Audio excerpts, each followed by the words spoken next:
오늘 본문 누가복음 19장 1절로 10절의 말씀은 유명한 삭개오라는 인물에 관한 이야기입니다. 몇 년 전 제가 서빙고에서 이 본문을 설교했고, 또 작년 40일 특별 새벽 기도회 때 본문으로서 제가 설교했습니다. 물론 여러분 중 어떤 분들은 전혀 기억이 나지 않는 그런 분들도 계실 겁니다. 그렇다고 해서 자책하지는 마십시오. 또 저도 제 원고를 읽어보니 이런 설교를 제가 했었나 이렇게 또 다 잊어버렸을 때도 있기 때문입니다. 그러나 이 본문을 그냥 지나칠 수 없는 것은 이 본문이 가져다주는 중요한 의미, 우리 예수님께서 세상에 오신 목적을 가장 잘 보여주는 본문이고, 또 누가복음의 가장 핵심 이야기이기 때문입니다. 어느 시대건 불법적으로 돈을 버는 사람들은 존재합니다. 그러나 그런 불법적인 돈은 언제나 탐욕스러운 삶으로 이어집니다. 미국의 타락은 미국 경제의 중심지인 월스트리트의 타락으로 나타나는 것이죠. 우리나라에도 올해 초에 보니까 번역돼서 상영됐던 더 울프 오브 월스트리트라는 영화가 있더라고요. 보진 않았습니다. 제목부터가 별로 좋지 않은 내용이라는 것을 보여주는 거죠. 불법적으로 돈을 벌고 또한 탐욕스럽게 사는 삶을 보여준 영화일 것입니다. 예수님 당시에 월스트리트과 같은 그러한 지역이 있다면 바로 여리고일 것입니다. 바로 그 여리고 스트릿의 늑대라고 말할 수 있는 더 울프 오브 제리코 스트리트, 여리고 스트릿의 울프라고, 늑대라고 말할 수 있는 사람이 있다면 바로 오늘 본문에 나오는 삭개오라는 사람일 것입니다. 삭개오는 부자였고 또한 세리장이었습니다. 세리장, 세금을 걷는 역할이 많은 사람들에게 늑대로 여겨지고 그 시대의 악당으로 여겨지는 것은 불법적인 방법으로 또 많은 사람들의 눈물을 흘리게 하며 사람들을 착취하는 도구가 되었기 때문입니다. 여러분은 그 당시에 로마 제국이 세금을 징수하는, 세금을 걷어들이는 주요 거점 중에 하나, 세 군데의 거점 중에 하나였습니다. 그곳에 세리들의 우두머리였으니 얼마나 많은 불법적인 돈이 오고 갔겠습니까? 유대인들로부터 세금을 걷어 로마에 가져다 주는 역할뿐만 아니라 그 여리고가 그 유대 지역의 관문이었기 때문에 여리고로 드나드는 많은 그 거리를 지나가는 많은 그런 상인들로부터도 불법적인 돈을 받았고, 또한 로마 제국은 이 세리들이 그들이 받는 리베이트를 통해서, 검은 돈을 통해서 부를 축적하는 것을 묵인해 줌으로써 그들의 지배 체제를 확립했던 그런 시대였습니다. 그러므로 그 당시 사람들이 세리라는 사람을 얼마나 악한 그 시대의 악당들로 여겼는가는 복음서에 계속 반복되는 이 세리와 죄인이라는 표현을 통해 알 수가 있습니다. 그 당시 사람들은 죄인들이라고 여기는 사람들이 있었고, 뿐만 아니라 그 죄인이라는 단어 앞에 세리라는 단어를 덧붙였죠. 그래서 세리와 죄인 이런 것이 한 고유명사처럼 사용되었습니다. 죄인들이 있지만 그 죄인들과 또 다른 죄인, 죄인 중에 죄인, 대표적인 죄인, 가장 극악한 죄인을 세리로 여겼다는 거죠. 그래서 세리와 죄인들 이렇게 불렀다는 것이죠. 바로 삭개오가 그런 부류의 사람이었습니다. 이 삭개오라는 이름은 구약의 히브리어로 자카이라는 단어, 그 순결이라는 뜻이죠. 순결한, 정결한, 이런 이름의 뜻이 얼마나 예쁘고 멋있는 그러한 이름입니까? 아마 삭개오의 부모님이 너는 일평생 순결한 인생을 살아라 라는 그런 의미에서 그에게 이런 이름을 붙여주었을 것입니다. 그런데 그의 삶은 그의 이름과는 정반대의 순결하지 못한 부정한 삶을 살아왔습니다. 많은 사람들에게 매국노요, 탐욕가요, 그리고 여리고 스트릿의 늑대라는 별명을 얻는 치욕스러운 삶을 살고 있었습니다. 바로 이러한 삭개오가 어느 날 예수님께서 여리고로 들어오신다는 소문을 듣고 그 예수 그리스도를 보기 원하여 나무에 올라가는 그러한 일이 일어납니다. 오늘 보면 3절에서 4절의 말씀 우리 같이 읽겠습니다. 시작.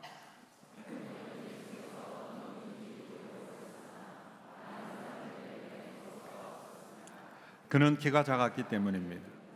그는 예수를 잘 보기 위해 먼저 달려가 멍나무 위로 올라갔습니다. 예수께서 그 길로 지나가실 것이기 때문이었습니다. 자, 이 삭개오가 예수님이 오신다는 소식을 듣고 예수님을 보려고 했습니다. 그런데 장애물이 있었습니다. 너무나 많은 사람들이 모였고 또 삭개오가 키가 작았기에 그 예수님을 볼 수 없었다는 것이죠.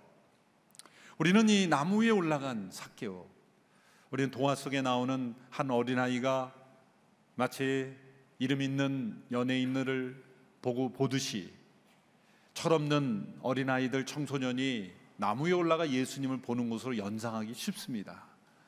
그런데 우리는 분명히 기억할 것은 이 삭개오의 직업과 그의 위치를 통해 볼 때 세리장이라는 그런 타이틀을 볼 때 그는 분명 중년 남성이었고, 그리고 사회적으로 잘 알려진, 그 당시로 말하자면 공직자였다라는 것이죠.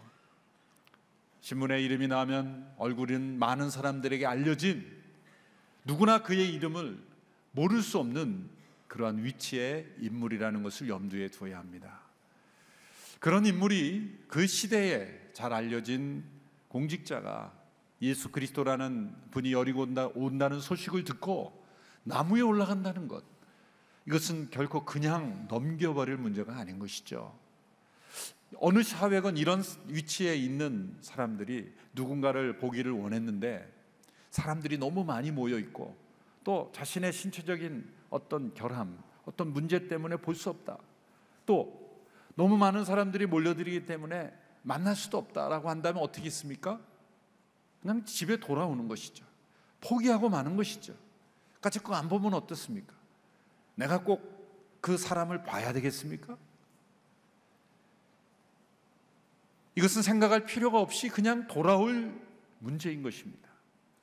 그런데 이 삭개오가 그런 많은 사람들이 모여있기 때문에 예수님을 볼 수 없지만 기어코 예수님을 보기 위해서 나무 위에 올라갔다는 것, 이것은 단순한 호기심이 아닙니다. 단순한 호기심이라면 이런 우스꽝스러운 행동을 하지 않았을 겁니다. 우리 사회에 잘 알려진, 어떤 위치건 잘 알려진, 수많은 사람들에게 이름만 대면 알려질 한국사의 지도층에 있는 분이, 어떤 유명한 분이 지나간다고 해서 전봇대에 올라가서 이렇게 서 있다고, 앉아 있다고 생각해 보세요. 있을 수 없는 일이죠. 저 사람 뭔가 문제가 일어났다라고 생각할 겁니다. 까짓 거 안 보면 그만이지. 누구인가를 보기 위해서 나무 위에 올라가 있다는 것, 이 한 행동을 통해서 우리는 삭개오가 지금 처해 있는 그의 마음의 상태, 그의 영적인 상태, 그의 정신의 상태, 그가 처해 있는 형편을 우리는 충분히 추적해 볼 수가 있는 것입니다. 삭개오, 그는 왜 나무에 올라갔을까? 겉으로 볼 때 그는 사람들이 많이 모여서 그가 보고 싶은 예수님을 보지 못했기 때문에 나무에 올라갔다라고 말할 수가 있을 것입니다. 우리 유모세 선교사님이 쓰신 열린다 성경, 거기에 보면 식물편에 보면 이 뽕나무는 돌무화과 나무죠. 원래는 돌무화과 나무. 왜 돌이라는 이름을 붙였겠습니까? 우리가 번역을 그렇게 했습니다만 무화과 나무긴 무화과 나무인데 무화과 나무와 다른 맛이 없는, 단맛이 없는 무화과 나무. 그래서 시장에 나도 안 팔리는 거죠. 그래서 이 돌무화과 나무를 먹을 수 있는, 또 판매할 수 있는 그런 열매로 바꾸기 위해서는 그 사람들이 그 나무에 올라가서 열매 하나하나에 이렇게 그 구멍을 내고 거기에다가 그 오일을 바른다는 거예요. 기름을 발라준다는 거예요.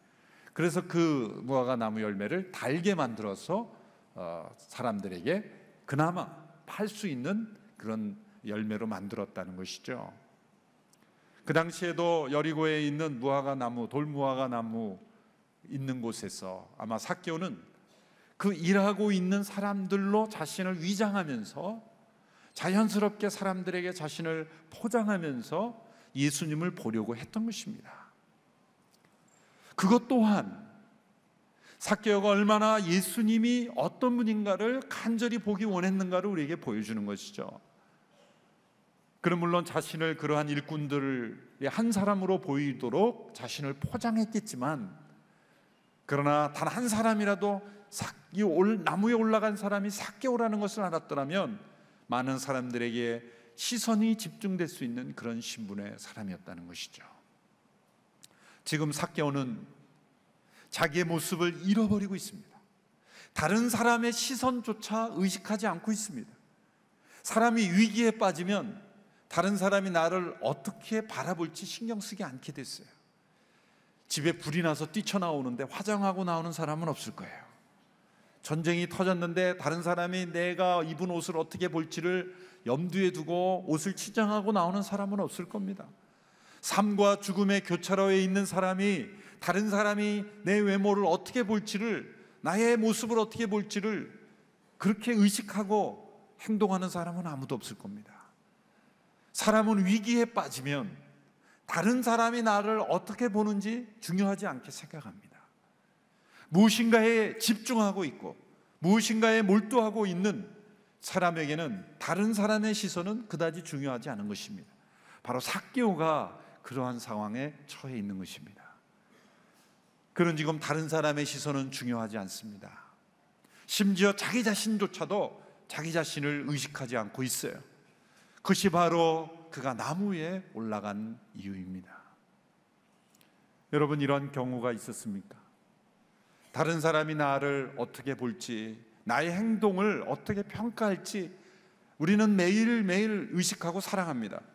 그러나 때로 다른 사람이 나를 어떻게 보든지 간에 나는 예수 그리스도라는 분이 어떤 분인지를 보아야 되겠다라는 어떤 간절한 열정과 그런 소원이 일어나는 모습, 다른 사람이 나를 어떻게 생각하든지 그것이 중요한 것이 아니라 예수 그리스도라는 그분이 어떤 분이기에 그렇게 수많은 사람들이 예수님을 따르는가, 그 예수님을 보고자 하는 순수한 열정, 단지 예수님이 어떤 기적을 일으키거나 또 예수님이 행하신 말을 듣기 위해서 모인 것이 아니라 바로 예수 그리스도 그분이 어떤 분인지를 보기 위해 모여든 그러한 모습, 그러한 모습이 우리에게 있는지, 바로 그것이 오늘 삭개오가 나무 위에 올라가 예수님을 보려고 숨어 있는 그의 모습입니다.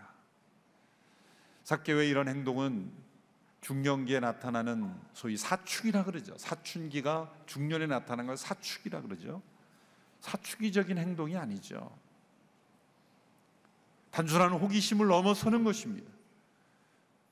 그는 돈만 많이 벌면 많은 사람들이 자신을 부러워할 것이라고 생각했습니다.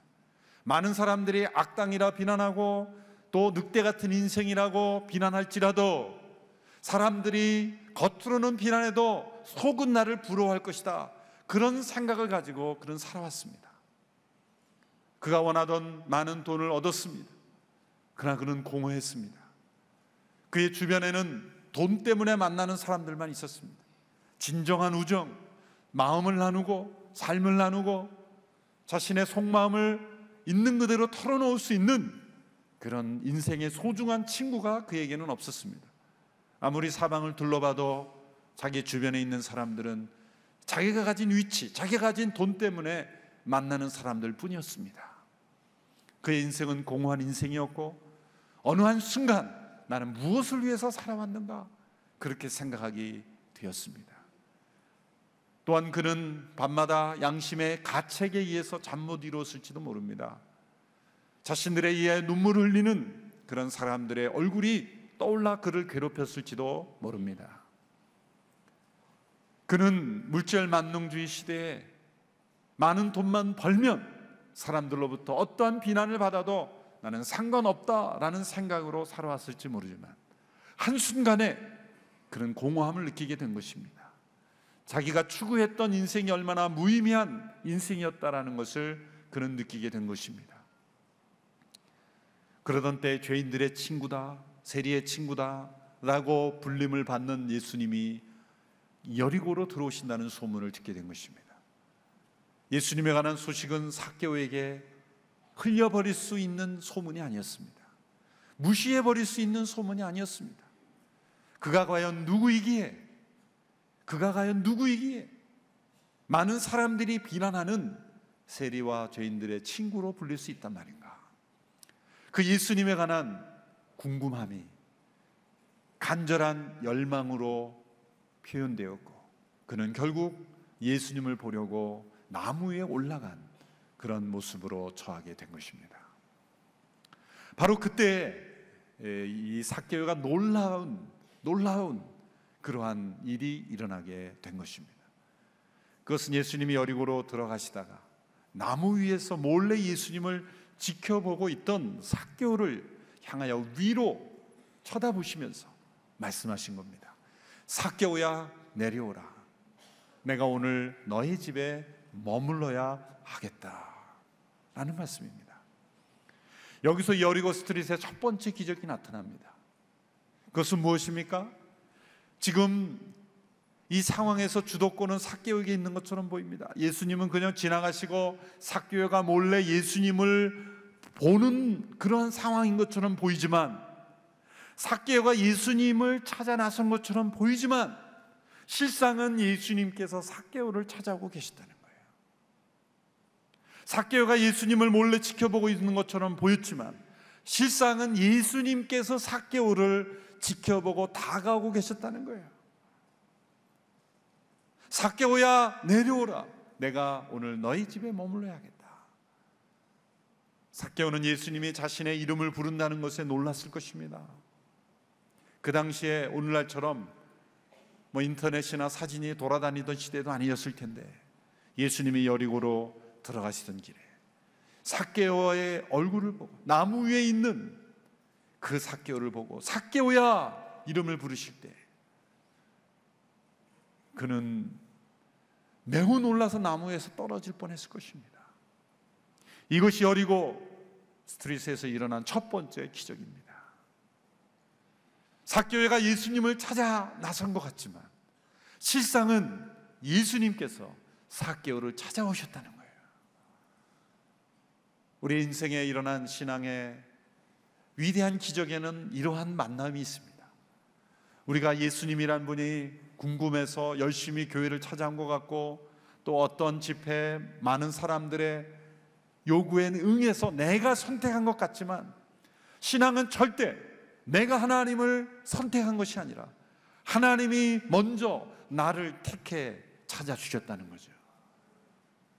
내가 예수님을 찾아 만난 것 같지만 내가 예수님을 찾은 것이 아니라 예수님이 나를 찾아오셨다는 것, 이것이 신앙의 구원에 있어서 나타나는 동일한 기적의 첫 번째 단계입니다. 두 번째 기적은 무엇입니까? 예수님께서 이 삭개오를 찾아 부르실 때 참 예수님이 겸손하셨어요. 삭개오가 지금 나무 위에 있잖아요. 예수님이 창조주이신 그분이 나무 위에 있는 그 죄인을 바라보시면서 내려오라 부르시는 거예요. 항상 어떻게 보면 누군가 내 위에 이렇게 있으면 좀 기분 나쁘지 않아요? 그렇죠? 여러분 그러지 않으세요? 제가 서서 여러분 밑에 내다보면 좀 기분 나쁘지 않으세요? 누군가 나보다 위에 이렇게 있으면 조금 기분 나쁠 수 있어요. 이 아래에 계신 예수님이 위에 있는 삭개오를 부르시는 거예요. 창조주의 겸손을 보여주는 것 같아요. 그런데 두 번째 기적이 여기서 나타납니다. 본문에는 나와 있지 않지만 삭개오야 내려오라, 내가 너희 집에 머물러야 하겠다라는 그러한 예수님의 말씀에서 빠진 것 같은 단어들이 있어요. 그것은 무엇입니까? 예수님이 삭개오에게 회개나 책망을 하지 않으셨다는 거예요. 이 두 번째 기적입니다. 삭개오에게 쏟아지고 있었던 수많은 대중들의 비난, 그런 정죄, 그런 질책과 수많은 사람들의 시선을 예수님은 정반대로 그의 친구처럼 너의 집에 머물러야 하겠다, 이렇게 말씀하셨어요. 유대인들은 아무 집에나 머무르지 않습니다. 누군가의 집에, 내가 당신의 집에 지금 머무르겠다라고 요청하는 것은 내가 너의 친구가 되고 싶다라는 일종의 프로포즈죠. 아무에게는 집에, 내가 너 집에 좀 머무르겠다는 얘기하지 않습니다. 생면부지의 초면에 만난 사람에게 내가 당신의 집에 머물러야 되겠다라는 말은 내가 당신을 평생의 친구로 삼고 싶은데 그래 줄 수 있겠냐라는 일종의 초청인 거예요. 부정한 삶을 살고 있었던, 탐욕적인 삶을 살고 있었던, 여리고 거리의 늑대라고 불렸던 그러한 신분의 그러한 삶을 사는 삭개오에게 순결한 예수님, 수많은 사람들에게 메시아로 인정받고 그리고 수많은 사람들을 이끌었던 예수님이 그러한 사람의 집에 머무르겠다라고 하는 것, 그 사람의 친구가 되겠다라고 프로포즈하는 것은 있을 수 없는 일이에요.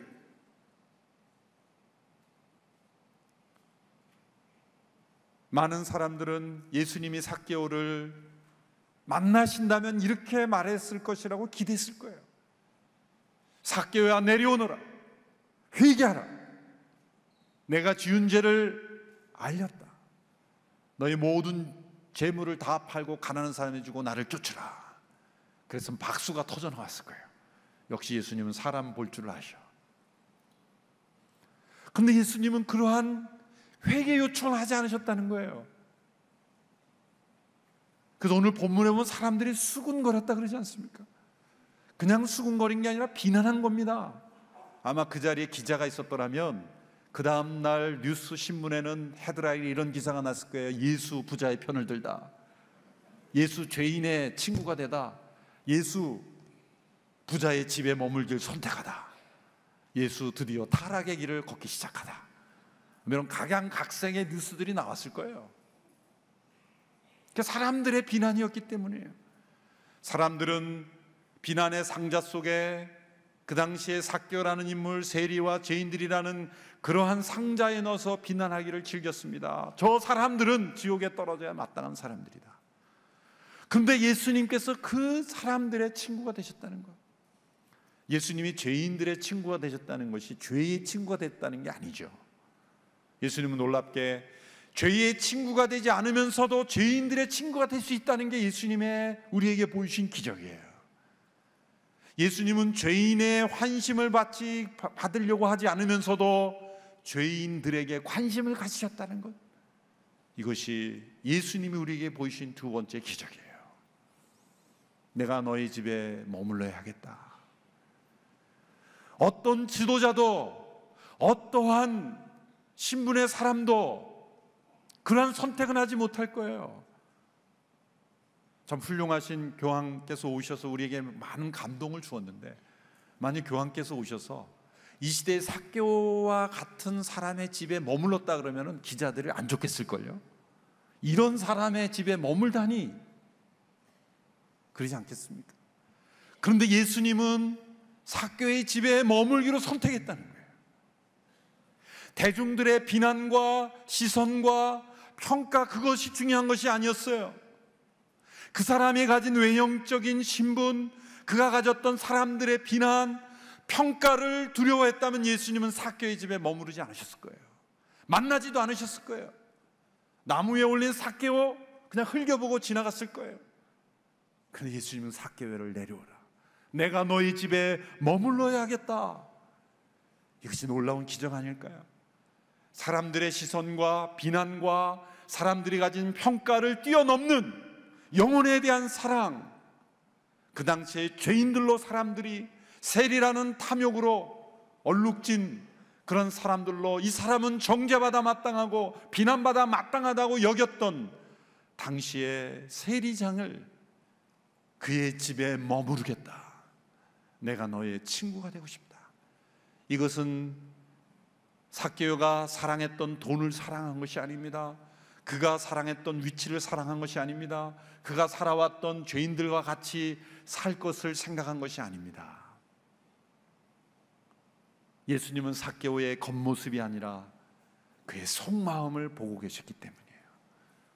그가 나무 위에 올라갈 수밖에 없었던 그의 위기, 나무 위에 올라가서라도 그런 우스꽝스러운 모습임에도 불구하고 예수님이 누구인가를 보기 원했던 그의 간절한 속마음, 어느 누구도 이해하지 못했던 그의 영적인 위기감, 그의 가난한 마음, 자기가 추구했던 돈과 권력과 위치가 더 이상 자신에게는 의미가 없는 것임을 이미 속에 받아들이고 있었던, 철저하게 몸부림치며 방황했던 그의 속마음을 예수님은 보고 계셨기에 삭개오야 내려오라, 내가 너희 집에 머물러야 하겠다, 그렇게 예수님이 말씀하신 것입니다.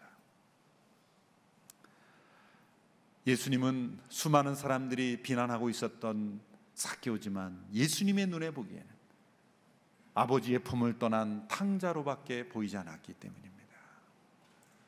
여기에서 세 번째 기적이 일어납니다. 여리고 스트릿의 세 번째 기적은 바로 이 삭개오가 회심한 겁니다. 삭개오가 구원받은 겁니다.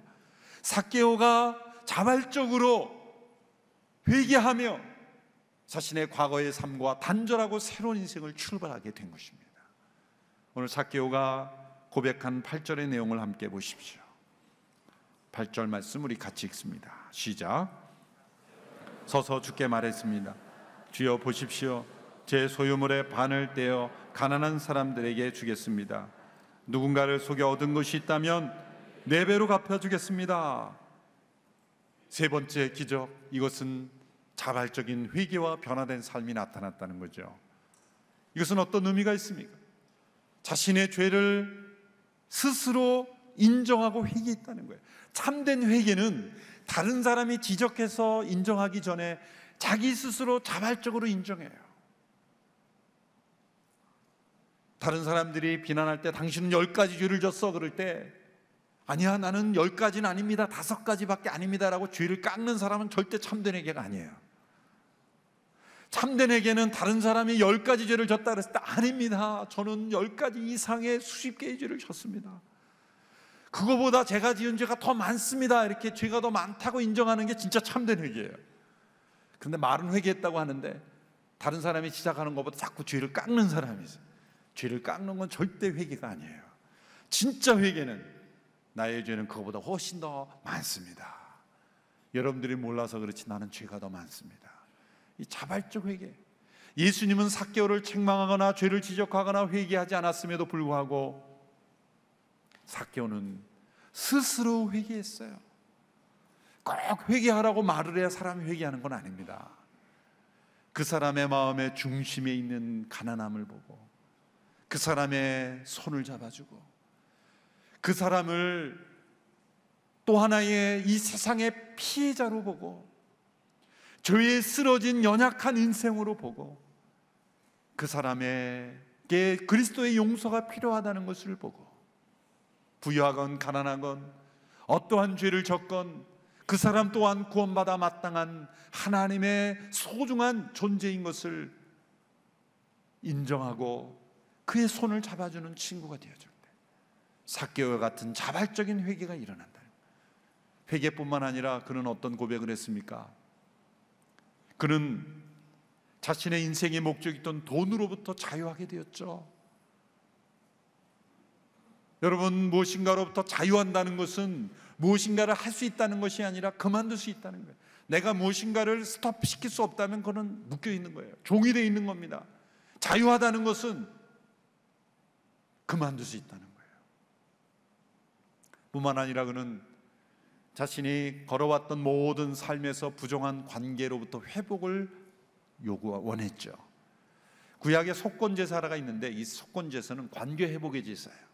누구인가의 손해본 게 있고 또 피해본 게 있으면 다시 갚아주는 거예요. 그러니까 일종의 돈으로 치르는 제사인 거예요. 돈으로 치르는 제사의 속건제예요. 가치가 중요해요. 그래서 이 손해를 입힌 원금의 20%, 5분의 1을 더해서 갚아주는 것이 속건제예요. 이웃과의 관계 회복이죠.